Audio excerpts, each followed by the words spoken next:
for police after they rose one after the other at the start of the court session today. Similar protests happened earlier this year as well as once last year, and at least one person carried a camera each time and recorded the disruption. A friend of the driver killed in a confrontation at the entrance to the National Security Administration says the individual identified as transgender and was a sex worker in Baltimore. 27-year-old Ricky Shawatsa Hall was killed Monday when NSA police opened fire on a stolen car that crashed into a police vehicle. A passenger was injured, as was an officer.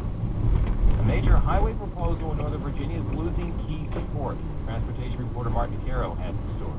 Legislative sources tell WAMU 88.5 the Virginia Department of Transportation will not pursue the approvals necessary to build the Bi-County Parkway, a 10-mile project connecting 66 in Prince William County to Route 50 in Loudoun.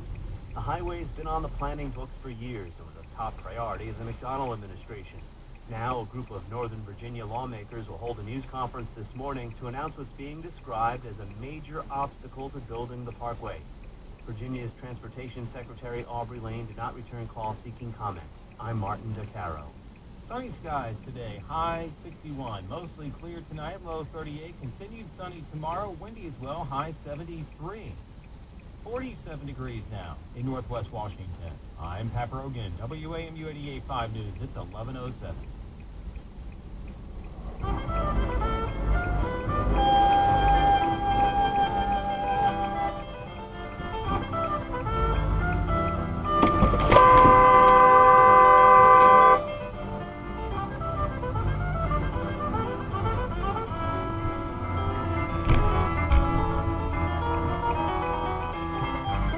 Joining us, I'm Diane Rain.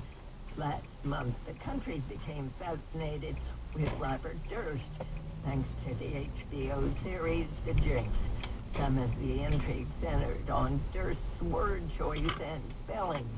Using language as evidence in the courtroom is not new, but it's becoming increasingly complicated as emails, tweets, and texts offer more opportunities to examine how an alleged criminal communicates. Here with me to talk about linguistic evidence in court, Natalie Schilling of Georgetown University, criminal profiler and forensic linguist Jim Fitzgerald, and Larry Solon of Brooklyn Law School. Joining us by phone from Pittsburgh is David Harris of the University of Pittsburgh. I'm sure many of you will want to join in this fascinating conversation. Give us a call, 800-433-8850. Send an email to drshow@wamu.org. Follow us on Facebook or send us a tweet. And welcome to all of you. Thank you for having us. Thanks, Diane. Thank you very much, Diane. Thank you. Thanks, Diane. Honored to be on your show. Good. Natalie, I want to start with you. Explain exactly what forensic linguistics is, when it was first used, and how it's grown. Okay. Forensic linguistics, broadly speaking, is anything involving the interface between language and the law. So it can involve things from looking at language use in a courtroom, so issues of language and power, translation, interpretation. It can involve looking at the language of legal documents, so how are legal briefs written, how do we interpret them, for example. The language of police-civilian encounters, cautions, interviews, interrogations, confessions, trademark and copyright dispute issues, another area in language and the law. More narrowly speaking, forensic linguistics has to do with the application of linguistic scientific techniques, linguistic scientific analysis to the examination of language evidence.